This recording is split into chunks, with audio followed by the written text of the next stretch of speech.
Hello, Internet. Welcome back to that Silverline Show on Tuesday. I'm your host, Tim TK, joined as always by Jose Fuentes. Hello, everybody. Ron Fortier. Howdy, all. And David Rios. Hello. And tonight we're returning to the joys of the business side of being a creative, the part that makes most of us want to scream and cry. But we'll be talking about how to legally protect your comic book and your IP. The thing you have made strive so hard to make. How do you make sure it doesn't get, stolen or used in ways that you don't want it to be?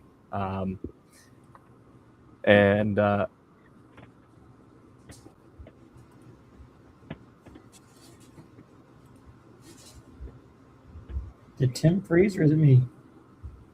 I did freeze. Our internet here sucks. It's not going to be good until we switch our internet carrier. Yes. I'm going to ask everyone, do you like comics? When would you like to buy comics? If so, you should head on over to the Silverline Comics Crowdfunder, where you can purchase some of our comics and support the recouping of inventory and all that fun stuff that we're doing after Diamond decided to go the way of the Wizard, which, if you don't know who the Wizard is, you everyone else. I only discovered the Wizard because of the Magic Marvel set, but it is Marvel's answer to the Flash. Yep. And it's a dude in a bright yellow suit. When you're called the Wizard, that's kind of unfortunate. I mean, so, dog. So yeah, if you want to support a small comics company, earn some karma, and buy some great books, head on over to the SilverlineComics400.com and pick up some back issues. Okay, I don't think we have any other housekeeping. So, like I said, start here. We're talking about the legal side of comics, and of course, disclaimer here: none of us are entertainment lawyers. So we'll to tell you, certain things that constitute legal advice or how to navigate certain things, but there are what's called common sense avenues that you should take, as well as common knowledge, things that are so distilled that we can tell you this is probably a good idea. I first want to start off with what is probably the most prevalent and most inaccurate bit of street knowledge I hear when it comes to copyrighting your stuff, which is that what you need to do is you need to mail yourself a copy of the thing you just made and get it date stamped by the post office. Have you guys heard that or something similar? I've done it. Oh, I've done it too. Sure. Yep.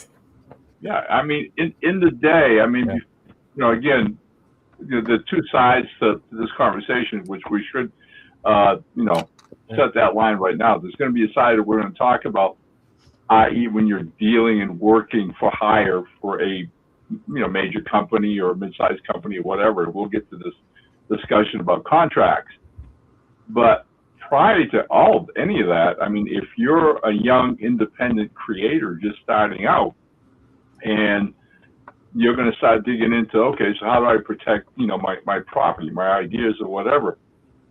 When I was starting out back in the early 70s, sending out submissions and whatever, those things that I wanted to do myself, my own character ideas or whatever, I had two routes to go. One was simply buy a copyright, and back then, and I have no idea what the price tag is today, but you would literally go to the post office. They would give you an information booklet, and in it was the address of the Library of Congress. Yep. And you would write them for a form. They'd send you the form plus a fee, and I think it was $25, and you sent it back to them with copies of whatever it is you wanted copyrighted. And then they would send you a number identifying that copyright. And there you go. That was yours. But hey, you know what? it was like $25 back in the early 70s. And if you really didn't want to spend that money and you're kind of wondering, okay, so what do I need this for? The word of mouth got around very succinctly that if you ever end up in court, the only thing a judge is really going to be interested in is to say, all right, so you say you created Mumbo Man, and this other guy says he created Mumbo Man. All right, prove it to me. Right. And one of the easiest way to do that was to write your proposal for Mumbo Man with sketches and whatever, stick it in an envelope, and mail it to yourself. The reason you mailed it to yourself was because when the post office stamped it, they dated it on the envelope. Once you got it, you did not open it. You stuck it in a file. That was protecting yourself. That was the streetwise copyright way to go, okay? So those are the two basic things. I have to tell you guys, I learned early on, one of the first comics I ever worked on, self-created, was a thing called Street Fighter. And I did it with Gary Cotto, and it was a 5-issue miniseries published by Ocean Comics. Gary designed the logo for it. Now, this was like 4 or 5 months before Viacom came out with their Street Fighter video game. All right? When the video came out, we had published like 3 issues of Street Fighter. And lo and behold, their logo was almost exactly the logo Gary created for our comic book. Enough so that I was annoyed enough to think that we might have a lawsuit against Viacom.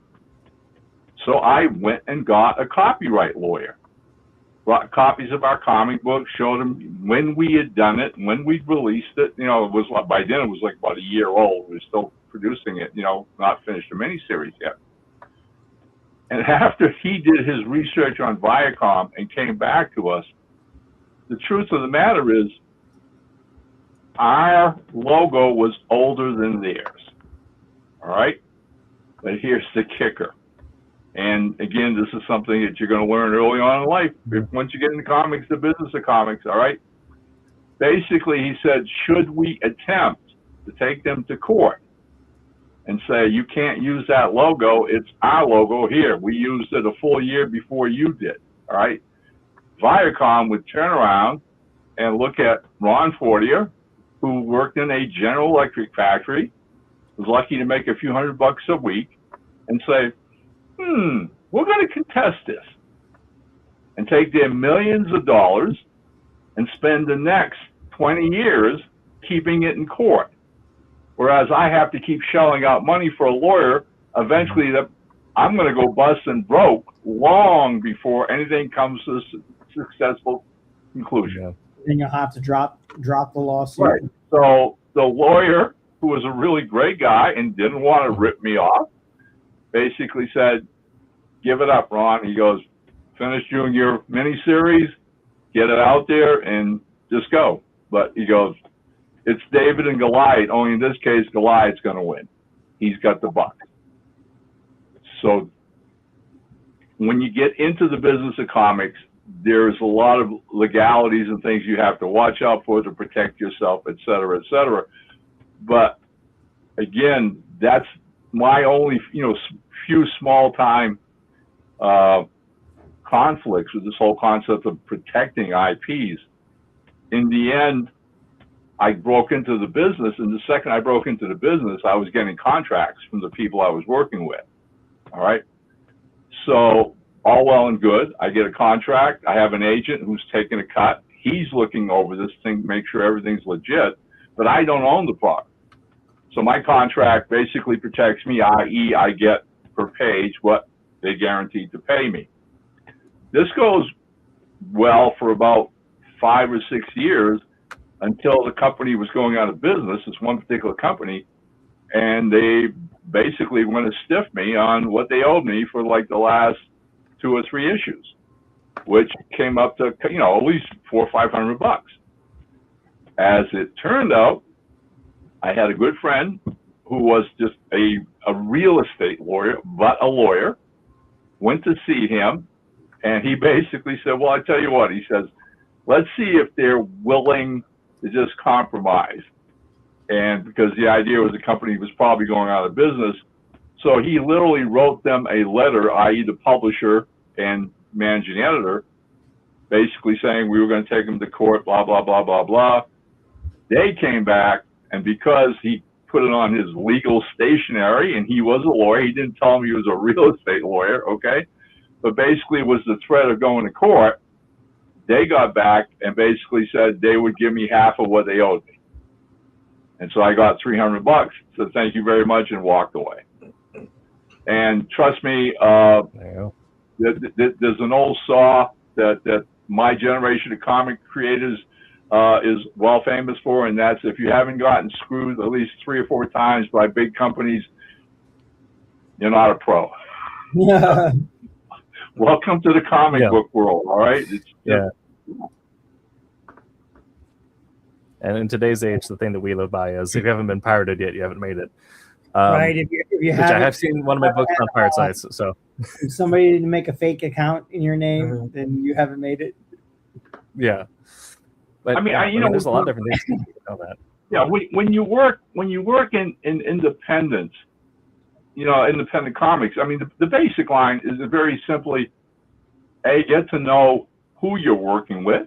Okay, I mean, if you hooked up on social media and you don't know who the other creator is on the project you're working with, in my case, the artist, if it's you guys, in your case, the writer you're working with, all right, get to know each other and create some kind of an informal contract, basically laying out what both of you see as your responsibilities and what you want to get out of the finished product once it gets published, all right?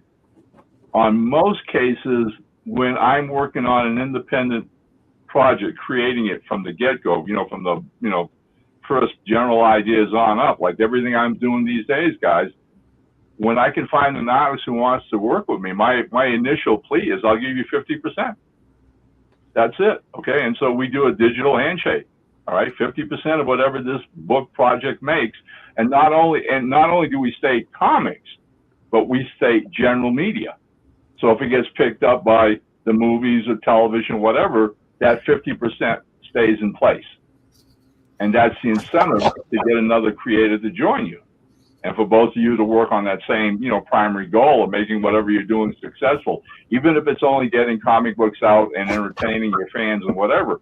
But should, mother luck strike and your property get picked up and optioned or whatever, then both of you stand to, walk away with a nice piece of change, which has happened to a lot of people.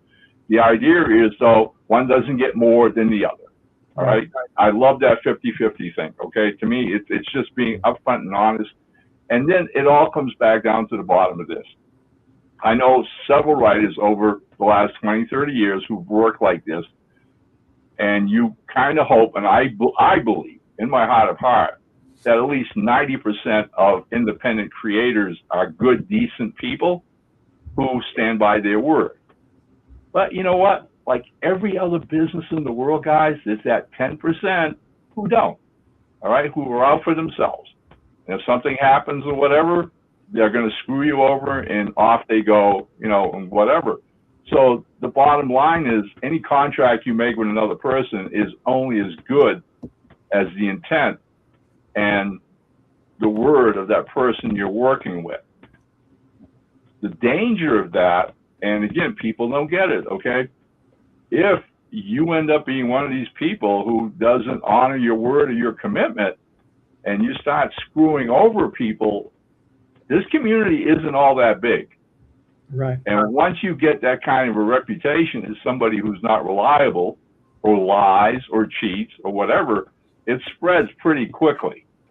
And good luck finding work with other people again, all right? I mean, it's just your name and your reputation is the first thing that everybody sees once you've started publishing and get your word out and whatever. And that's more valuable than anything else at all. I mean, guys, I have been in this business so long and I have written so many bloody scripts. I've never broken my words once to anybody I've ever worked with to any editor, to any publisher. I have never missed a single deadline that I sign my name on a deadline and say, here, the scripts will be in such a day.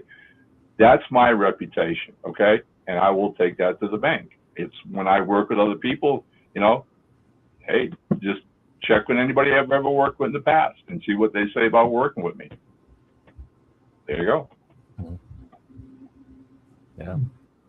I mean, there's a lot of things to hit on that, but something more I want to hit on because it's something I say on a lot of our shows, which is the idea of pay your artist. But informal agreements like that, whether like just over Messenger or just said in person, if you're having like a run into someone like-minded at a convention and you grab a beer afterwards and say like we should work on a book together, informal agreement like that, especially if you can get it like witnessed by one other person, doesn't need to be like formally witnessed, but someone else to like pop in there. Oh yeah, totally. They still do count as an informal contract, which and this is something I can speak in because the full disclosure, I'm a notary public, but like so we can't take like informal powers of attorneys and trusts and stuff like that don't fly. But informal contracts, there's something that might get hemmed and hawed about like the specifics, but they can be enforced based off the spirit of the contract, and something that can be enforced in and whether or not you want to spend $1,000 to take someone to small claims court for $500, that's up to you. But something that those hold weight in is the court of public opinion. And like there have been entire movements in comics that have fallen because the person spearheading them had 5 people come up and say like, that person hasn't paid me and the book's not even done. And their career just kind of falls into shambles. Yeah. But something that's really interesting, going back to that, we're talking about the mailing stuff to yourself. And yeah, that was something that got proselytized a lot of the cheap poor man's copyright. But there was some value for it back in the day. There's not so much now, but what it was is there's a difference between what is copyright and what is trademark. And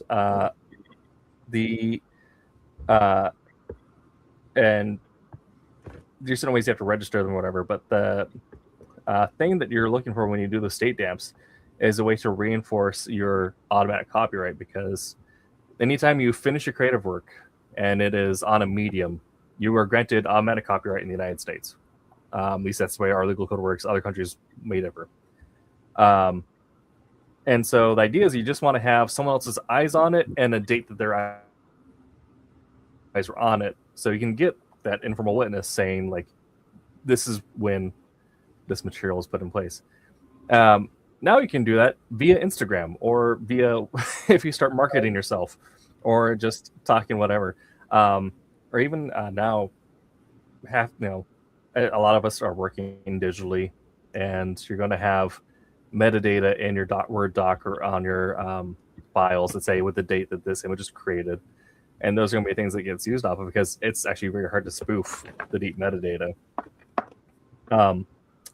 When you say that, are you speaking of like, when you send a text, it tells you the time it was sent, or if you send an email, like from the phone, from an iPhone, date and time stamp? Oh, not you're talking about that? Exactly that, or like even like a Microsoft Word file, there's going to be a thing that gets encoded on the file that as long as you don't like throw your hard drive into a microwave, will be there. But texting people, emailing people, like there's a reason why it's really great to share your creative ideas with your friends. Other than it's always nice to bounce ideas off each other, right? The nice thing is also if I send Jose a text saying like I've created blank, there's now my record on my device that says that record on his device. There's a record on T-Mobile, Verizon, whatever, that all shows that this is messages sent at this date and time. So that one that the nice additional side effects of the digital age of collaboration is it's very easy to have things date stamped. But if you don't want someone to take your image and start using it in really weird ways, filing that copyright will then allow you to then go after them in a way beyond just stealing the idea, but actually materially using the idea. And that hasn't changed a whole lot. I think it's only $45 or $65 depending on what you're copywriting now. Now it is? Because I think I remember it being like $20-some too. Like when Ron was mentioning that, I remember back in the day that was I believe that was the price that when I tried to copyright on my book as well. Yeah. I've had to copyright a few things, oddly enough, not comic related, because I've been able to rely on the automatic copyright, but like for things related to work or whatever, it's a fairly simple process. It's still, the equivalent of getting a paper at your post office. It's just go onto the government website, upload an image or a file of whatever it is you're trying to copyright, and then attach Tim it. was trying to copyright his pneumatic trebuchet. Yeah. My modern siege weapons, yes. Right. Yeah. But then there's also something called trademark, which is hyper specific and something you do have to register. It does not apply automatically, and this is where things like rusting into the fun of why Spider-Man can exist in Bollywood without any seeming legal repercussions at all, because trademark is entirely market specific, and it's also it's so specific. So like if I wanted to, I could make a comic called what's something that has been turned into a comic that's I could make a comic called The West Wing, right? But because The West Wing is not a comic, it's a different market, it's a different medium. The trademark does not apply. Does it fall under a different copyright? It falls under a different trademark because it's a different market. Now, just for clarification, the difference between a trademark and a copyright. Answer real quick, but what's the difference between a copyright? So again, not legal based, common knowledge, understanding of something that you can apply. Trademark is specific title of series and unique names. Copyright is the grand idea of the story and art.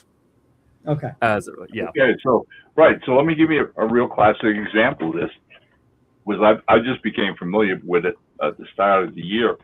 There were a lot of properties going into public domain this year, started last year. I mean, the whole idea with comics and pulps have been around now for 60, 70, 75 years, past the expiration date of copyrights. And somebody brought to my attention that the Shadow trademark was going to become public domain, not the character as he operated in the radio program or in pulp magazines.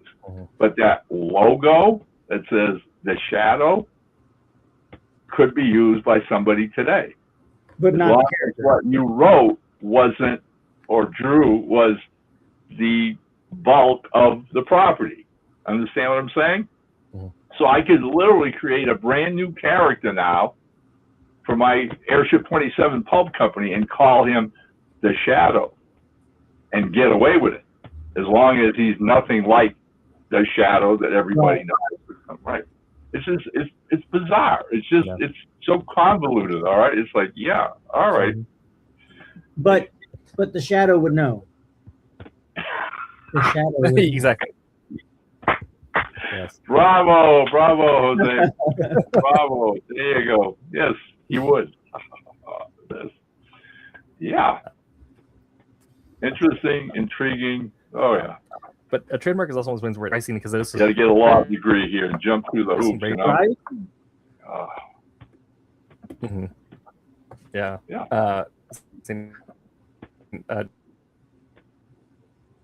Trademarks on this, and so that's gonna be like a weird one where, like going back to the Street Fighter example, like, there might be copyright on the image of the Street Fighter logo, and Ron and his team could go after Viacom, but then it could say like, well, there's enough difference in the logo and it's a different medium, so we can change this to avoid copyright, but we'll stay this way too because we'll keep the trademark. And there's so many weird little things you could do with that. Right. I mean, so people have to understand. I know a lot of creators that don't. Yeah, lawyers aren't cheap. Go ahead. Okay, if you're going to go the sue route, I'm going to take you to court and do this and do that. Look out, because you have no clue how long it's going to last, And a lot of times, if you don't have all your ducks in a row and you don't get that good a lawyer, the other side could countersue, right? And then you're hurting big time. So it's not a case of, we're saying don't do these things, but basically trying to make people understand that it gets involved, it gets financially expensive, all right?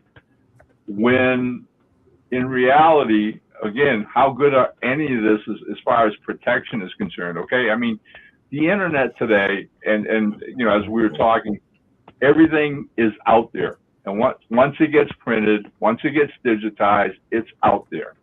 And I would hazard to guess that, it's like, remember when they started doing video CDs of movies, all right? I mean, within a couple of years of movies ending up on CDs, there were pirate movies all over Asia because they figured out, oh, this is digital. We can swipe these things.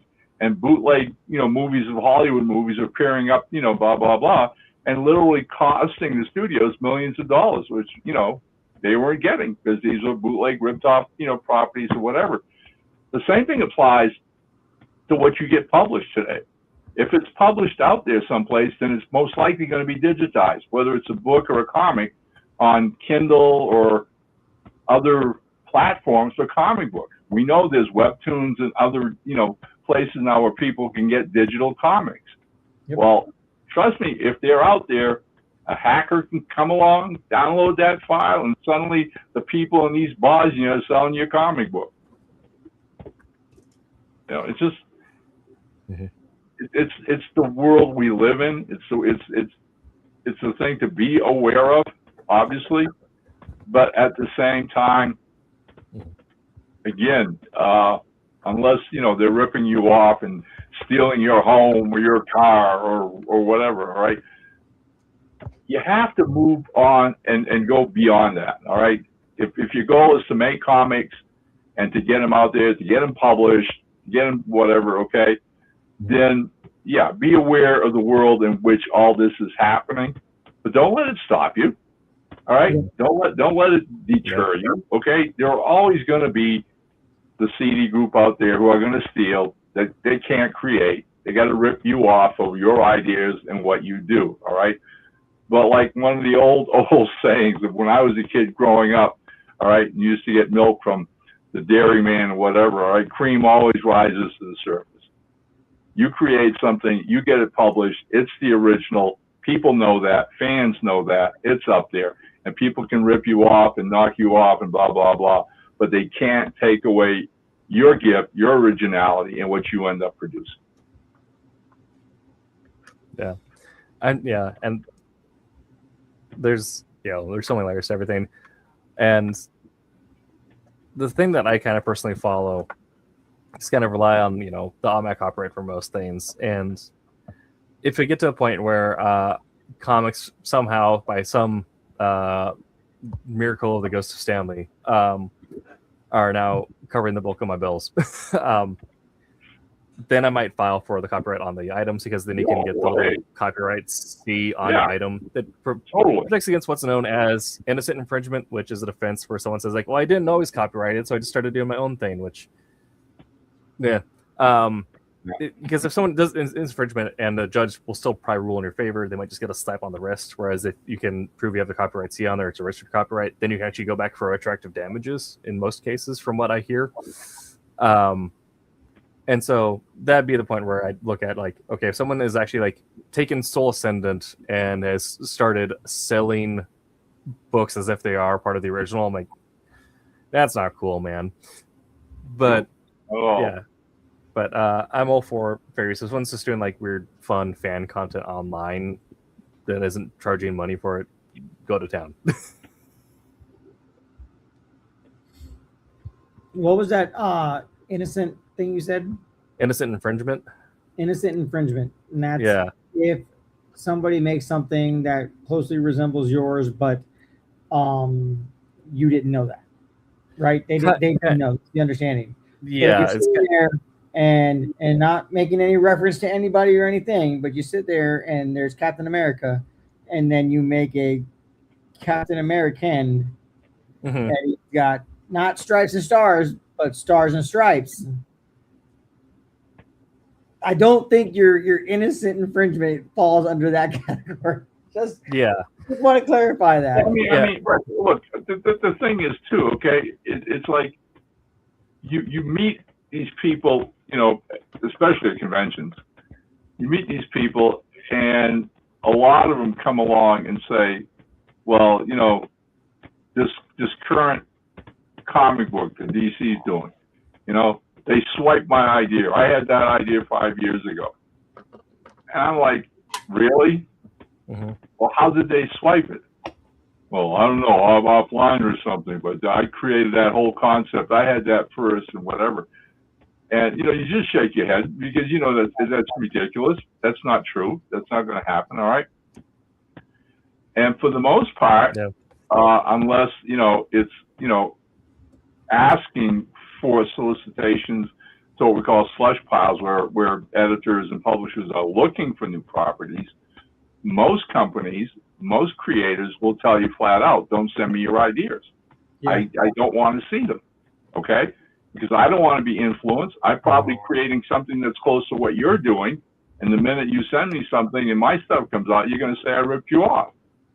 And again, the unlikeliness of that is not so far-fetched.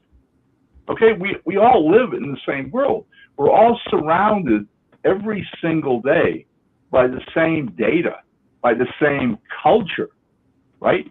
Media, television, music, radio, all this, it bombards all of us, especially those who live in the same country, in the same culture. Then why should we think it odd and different that 2, 3, 4, a half a dozen people might come up with the same kind of idea, so similar at the same time? So again, you know, a cautionary tale for people here, okay? Keep in mind, if you've got an idea for something, write it down, type it up, do all that, data, whatever, but get it out there. All right. If you've got a project that you think is well worth, you've got an IP that you know is going to knock the socks off everybody, then what are you doing sitting around? Right. You know, get it done. Put it out there first. There's a lot to be said to come out first before everybody else. Because I'm guaranteeing you right now, if you're listening to this, whatever idea you have, there's probably 20 other people who have an idea that's so close to it, it's ridiculous. All right. Case in point, okay, and I can give you tons of examples. Years ago, I'm sitting there at night, kind of bored. I'm on the PC. I'm surfing the internet, right? And what do I find out? I find out I'm checking aviation sites because I love aviation, so I'm checking it out. And lo and behold, I find out that during World War II, the Soviets, the Russians, were in dire need of fighter pilots so much when they were fighting the Germans that ultimately they started recruiting women to be fighter pilots and bombers, okay? And they created these two companies made up entirely of women pilots, bombardiers, and mechanics. And they would bomb German supply lines and whatever. Now, I am fascinated by all this, right? I'm like, this is insane. And I keep researching it, going further and further in the sites I'm finding, till I find out that there are several books available from Amazon. One particularly named after the group of all-women bombardiers, Russian women, called the Night Witches. That was the name the Germans gave them. Okay? All right. So I ordered these books within a couple days from Amazon.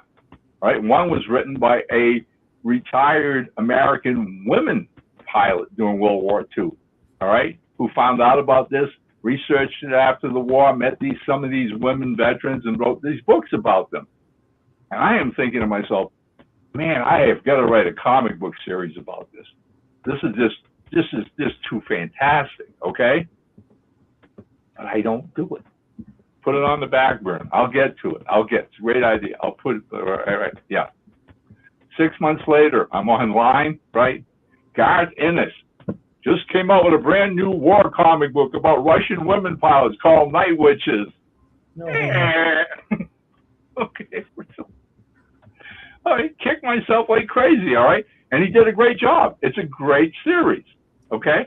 But again, yeah, it's all out there, okay? And it's not unusual that you're going to have an idea that other people are going to have. So, you know, get cracking, get creating. If it's that good an idea, Yeah. you know, yeah, totally.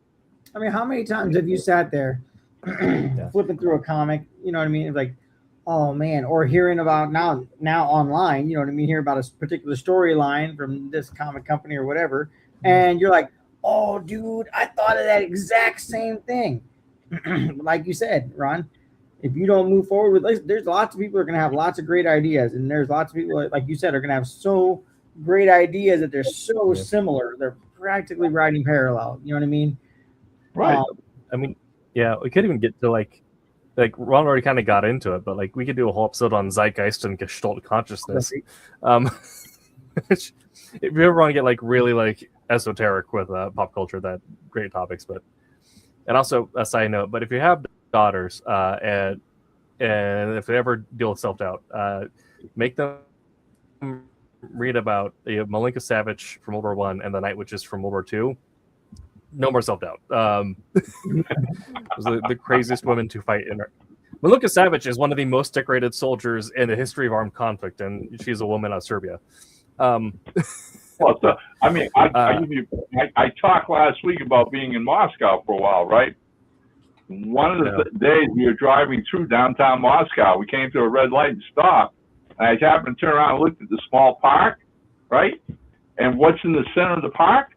The statue of this female bombardier pilot, right? And I went, holy smokes. And the driver, who spoke some English, right? He goes, you recognize that? I said, that's one of the Night Witches. And he just looked at me like, oh, you know some of our history. I said, well, I know that history quite well. That's wild. Very cool. But yeah, I mean, like, it's can we get like this whole weird thing about where we can have a lot of ideas are going to come out at the same time that are all roughly similar. Like, we saw this with every zombie book coming out at the same time as Walking Dead, or every vampire book or vampire movie coming out at the same time as Twilight, just because there is this shared idea of what's cool in pop culture. Yeah, I wrote Silverline's Dracula at the same time as James Tynion wrote Image's Dracula. Yep. But you know what? So what? Okay. And again, yours is going to be different, and it's just a matter of getting on the market first. But yeah, but there's no hard feelings about that. Yeah. There's no hard feelings about it. It's just it's our own ideas that we're putting out there, and it's all cool. But when we get to the weird thing is when you get to the idea of what and why you should. We're looking at something recently with Studio Bungie, the game Marathon, where some of their art directors they hired either indirectly or directly stole art from a artist on Twitter, and it wasn't actually the artists themselves that brought this up to Bungie or brought it up to the legal, eyes that would be.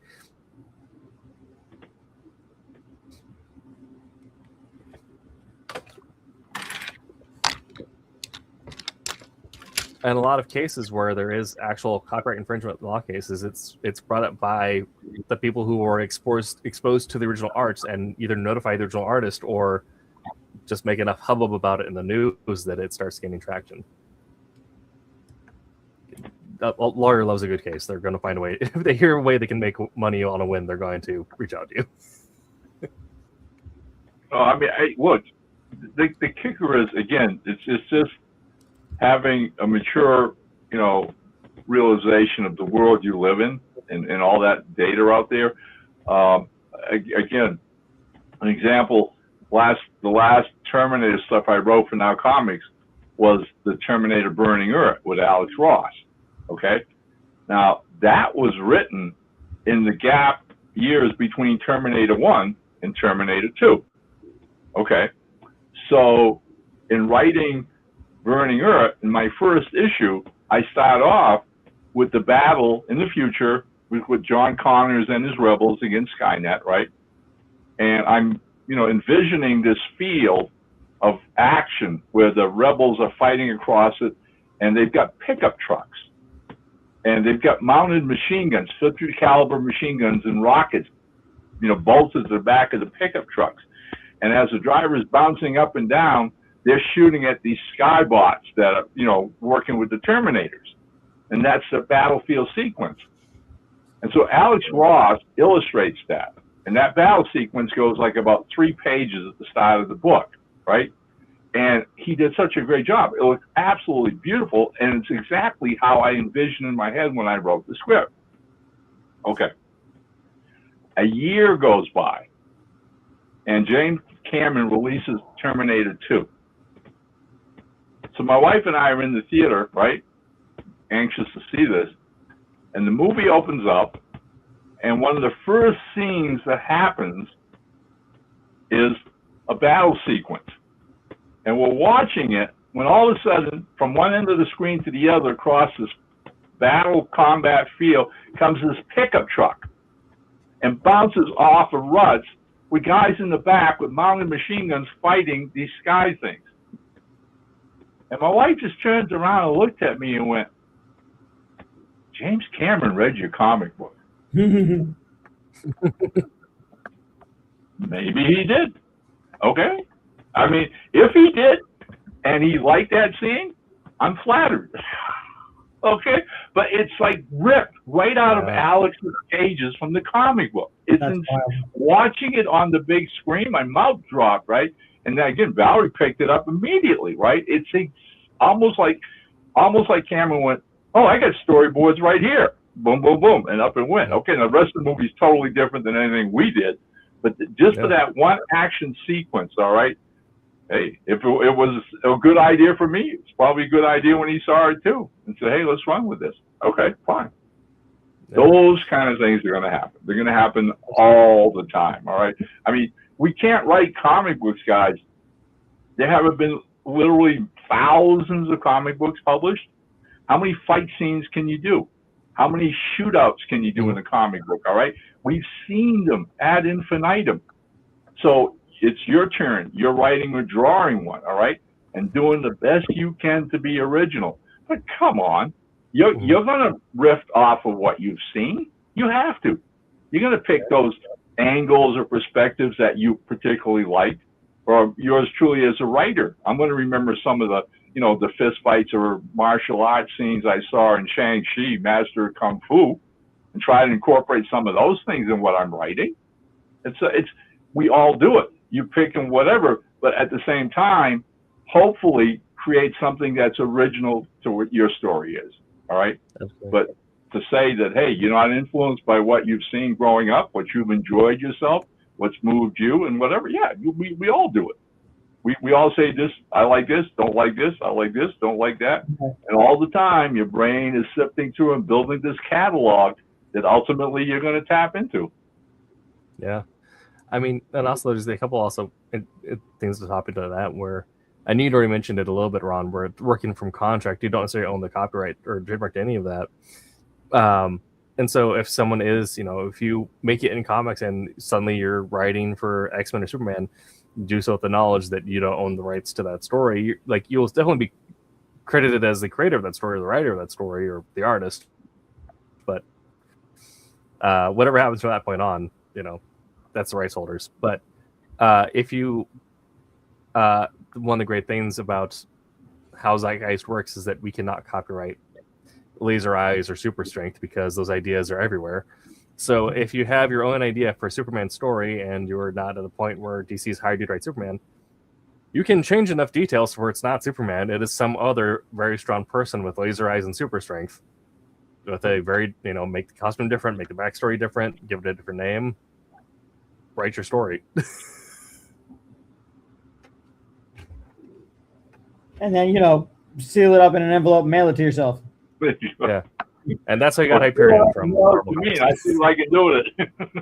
Yeah, I think I can count on one hand how many times I've done it, like 2 or 3 times for different like projects that I wanted to start, and one of them that I did start, but and the other 2 I didn't. But yeah, I think I did it 3 times. But now it's so much easier. But back in the day, we didn't have we didn't even really have scanners when I was first wanting to get into comics. We did, but there was not like my scanner. I think I can go to like 3,000 DPI. You know what I mean? Yeah. Back then, it might have gone up to maybe 200, maybe 300. I think at the time. You know what I mean? And it was a separate thing that like mine's an all-in-one. I could print, scan, fax, whatever, right? And back then it was like plug it into the USB port because it's gonna do is scan page. And I had to scan them in half because I didn't have a wide. It's like page here. Try your best in Photoshop to fix the shadowy line because you know there's a lip. And now some phones are good enough that you can scan at 4K resolution using your phone camera. Yeah. Now phones freaking do that. Like, but if you don't have a phone that can do that, and if you don't have a scanner, like this can sound real weird and like maybe a little off subject. If you don't have a scanner, you can still go to Staples. And this fly is driving me nuts, but you can still go to Staples. There are scanners that you can, just you swipe your card and you scans only go up to 300 DPI, which is not bad. That's standard. Do 300 DPI scans, send them off to everyone. I personally like to work in 600. So what I do is I'll take my pages before I got my scanner. I took my pages to the desk. It's like I need these scanned. Like, oh, there's a scanner that you can use. Like, no, I need these scanned at 600 DPI. Like, well, 300 is fine. No, you don't know. 600, please. Make it happen. You can ask them. You can ask people. Go make copies. Like I said, nowadays we don't necessarily have to mail ourselves like the script, anything. Like even emails, you can do it via email, but like, oh my gosh, we're so much different. Like even thinking back of like the things that I tried to do because how to create comics, like handbook told me do these things. Like I'm thinking. Jose, your USB is all new technology. my technology at Marvel was SCSI. So scanners were SCSI. The systems were SCSI drives because they were fast.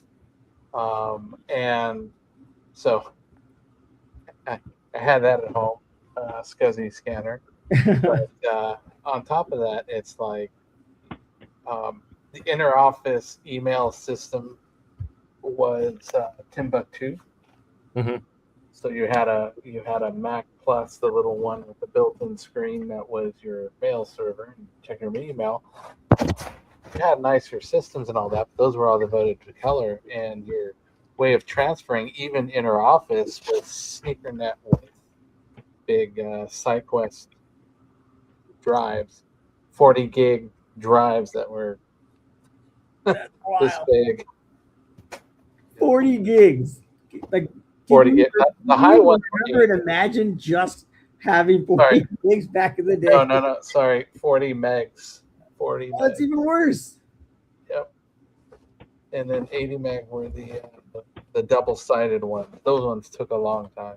Eventually, you started getting into like zip drives and things. Right. New technologies, but yeah, I know what you mean. It's definitely a thing. And then it's like, okay, well, you start your scan, and then you almost walk away and wait for it to go through.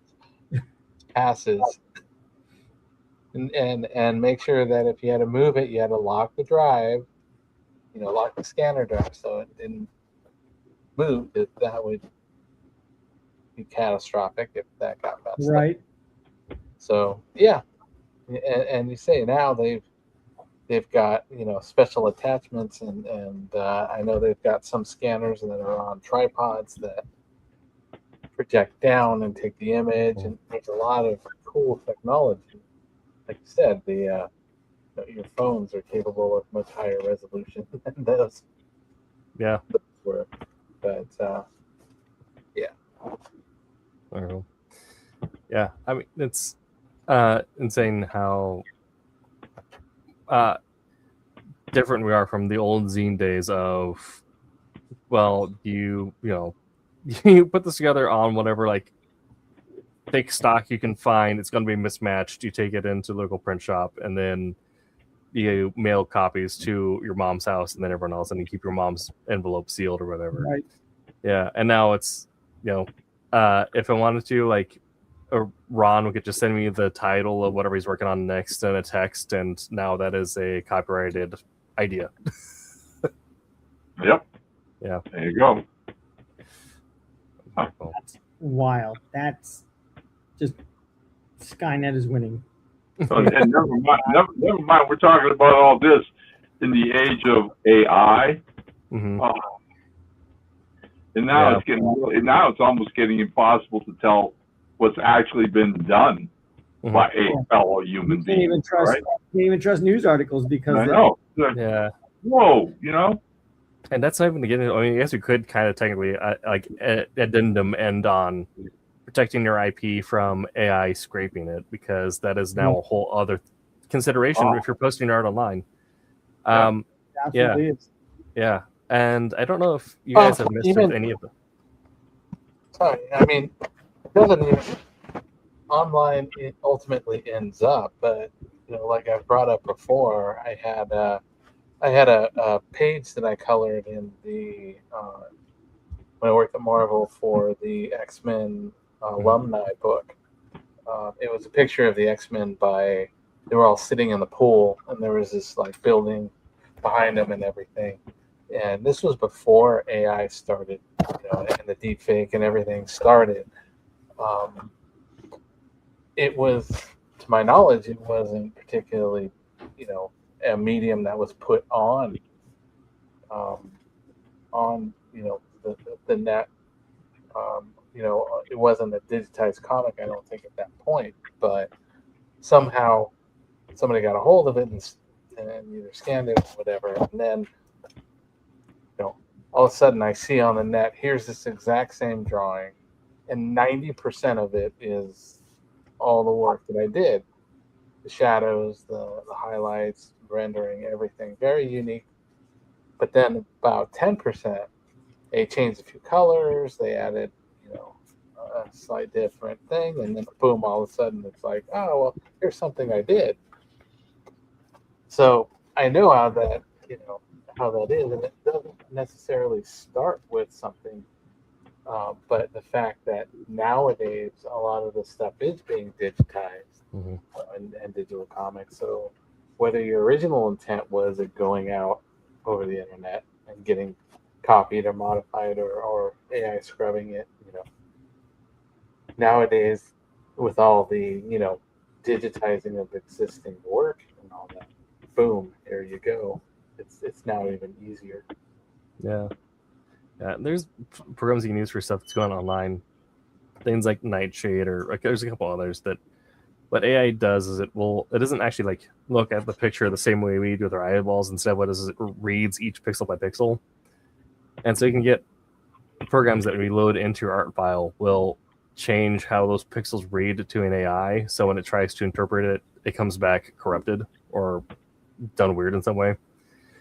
And there's tons of articles on them now, and like tools, and a bunch of artists have recommendations. I mean, if you spend any time on Comic Artist Reddit or Twitter, like there's some people talking about what they use in their portfolios online.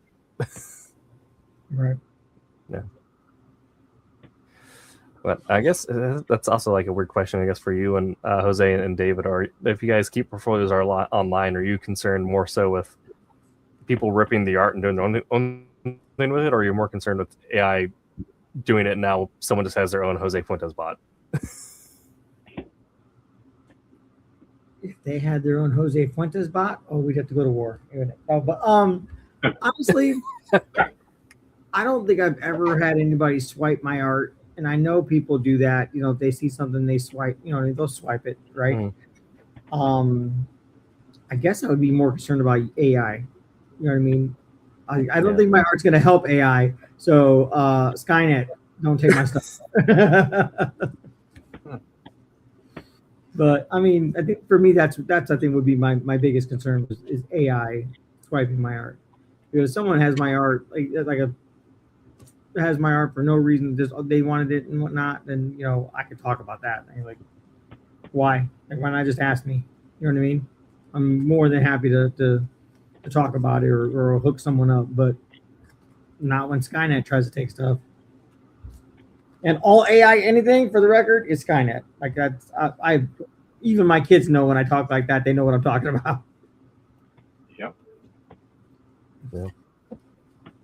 What about you? I know it hits everything. I've had conversations with a friend of mine, and he's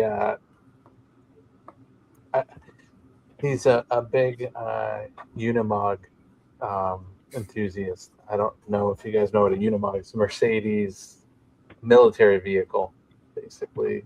Okay. So he has one, 55 Unimog. It's huge. But part of what he did was, what brings us around, is he went out and seeked out an artist to create a logo for him on this, and the artist created it and said, "Here's all the rights. Here's everything. Boom. Here you go." And he went, and I think he put it on his website, whatever. Oh. Earlier than that, kind of like the second picture there. That one, yeah, kind of similar to that. So it's older than that.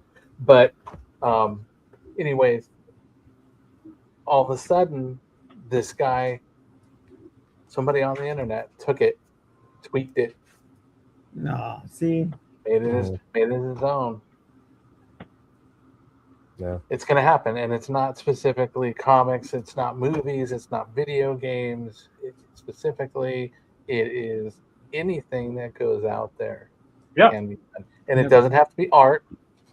It could be, Ron could write a passage, just a single paragraph, whatever passage, and somebody else can get a hold of it and take it. And yep, totally. Yep. Yeah. That's how it was, but it's something that I think is a truism, and it sucks, but this is kind of something you have to accept, is that those who dare to be creative always have to deal with people who can't bother. Right. And that's the thing is, you're already doing more work to contribute to the grand cultural experiment of humanity by making something, even if it's only read by 5 people, then most people will in their lifetime. And some people get jealous and they might try to steal something, but protect yourself smartly. Be educated in how you can protect your IP, and never let that stop you from right. Bravo, Tim. That's it. Okay, you just keep plugging away at it. Just keep doing it. Okay. Yeah, totally. All right. Had a real question. Another story about something. The way we talked about it earlier was a guy that I knew when I was at the comic shop. When I was originally doing inking and stuff like that, we created this really cool idea that we wanted to go with, and it was about a soldier that would turn kind of a cyborg, and he had a heads-up display on his eye and everything. And we're getting everything, and we got pencils out, and we got the other stuff, and then all of a sudden, this ad came on for Universal Soldier, and we went, okay, well, that goes in the drawer. We're not moving forward with that one. Because it was exactly that. And that was, to Ron's point earlier, is we didn't see anything on that. They had an idea. Obviously, they had it a lot longer because, it takes a long time to do movies and all that stuff. But we had no idea. And the ideas were extremely similar, and they hit at the same time, and it's like it happens. Bow down. Yep. Yeah. Okay. Well, next week we'll be back and we'll be talking about how to write a comic arc. So we'll talk a lot about like very fine details and like specific case things. But next week we'll be talking about like how to write for a series. They better not steal our topic. That's right. I'm just gonna put a little copyright C at the end of tonight's title. But yes. But yeah, we will have mailed this video to ourselves, just so you know. Yeah. Exactly. But yeah, we'll be talking about how to write for your 4 to 6 issue arc, and how that's different than writing for an issue, or how intentional you need to be from the get-go with that. But check out Wednesday Wham Silver Sunday on their respective types with their topics that are not ours. And sure, check out the rest of the Silverline or the Madness Comics Network, and check out the Roku channel if you're not already, where you can just watch us on repeat in a slew of cable-like television. On repeat, over and over and over again. Yes. The final disclaimer, again, this is not legal advice. This is just simply us telling you there are options out there to educate yourself on, and there are certain lifestyles that no longer hold water and other things that are easier than they used to be to appraise yourself of. All right. But until next week. Make mine. Silverline. I'm Andy Smith. Make mine Silverline.